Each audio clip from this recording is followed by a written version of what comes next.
मुझे हर खौफ से हटकर ये दुनिया को बताना है कि अपने प्यार का बंधन तो सदियों से पुराना है। हमें एक दूसरे की साथ की तकमील करनी है। समंदर के किनारे पर हमें एक घर बनाना है, वो घर जिसमें बहारों, खुशबुओं और रंगों का मेला हो। यहाँ से दूर सबसे में वो घर अपना अकेला हो।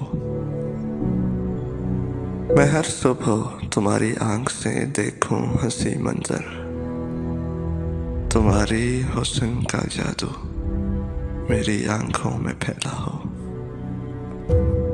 मगर फिर यूं हुआ, हालात ने उसको बदल डाला। भुला कर उसने सब बातें हमारा दिल कुचल डाला। बनाए साहिलों पे घर मोहब्बत के हंसी उसने, मगर वाए मुकद्दर के बदल डाले नखी उसने।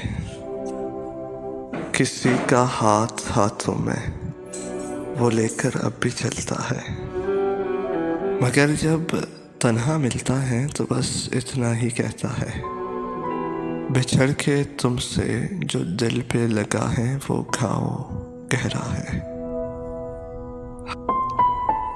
हमारे दिल की वादियों में जहाँ था राज खुशियों का, वहाँ अब दर्द गहरा है। वहाँ अब